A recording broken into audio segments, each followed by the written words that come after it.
ধারাবাহিক চলতে চলতে মাঝখানে যখন নতুন চরিত্র প্রবেশ করে তখন ধারাবাহিকের কাহিনীর অনেক পরিবর্তন লক্ষ্য করা যায়। নতুন টুইস্ট আসতে থাকে।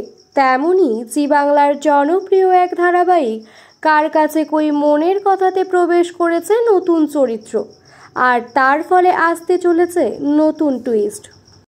বর্তমানে ধারাবাহিকে দেখা যাচ্ছে পরাগকে বিষ খাইয়ে মারার অপরাধে জেলে রয়েছে শিমুল। তার পাশে কেউ নেই, শুধুমাত্র প্রতিবেশী বন্ধুরা তার পাশে রয়েছে।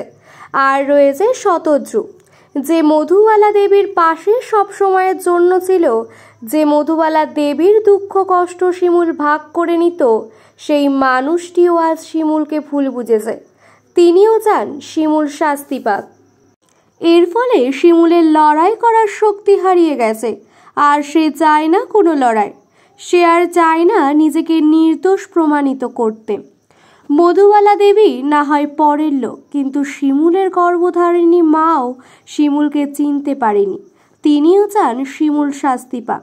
এমনকি যে বৌদি এত কাছের ছিল, সেই বৌদিও শিমুলকে আর বিশ্বাস করে না।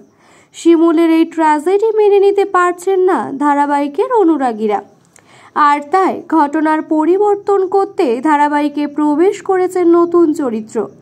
ধারাবাহিকে দেখা যাবে জনপ্রিয় অভিনেতা রাজা গোস্বামীকে। এখানে তিনি অনির্বাণ সেনের চরিত্রে প্রবেশ করেছেন।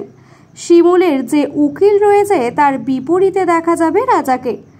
আর এই নতুন চরিত্র আসার পর শিমুলের জীবনে অনেক পরিবর্তন ঘটবে। উল্লেখ্য, রাজা এতদিন কাজ করেছিলেন সান বাংলার বিয়ের ফুল ধারাবাহিকে। তার বিপরীতে দেখা গিয়েছিল অভিনেত্রী নবনীতা দাসকে। 28শে জানুয়ারি ধারাবাহিকের শেষ পর্ব সম্প্রচারিত হয়। টিআরপির তালিকায় ভালো ফলাফল করতে না পারায় মাত্র 8 মাসের মাথায় বন্ধ হয়েছে এই ধারাবাহিকের যাত্রা।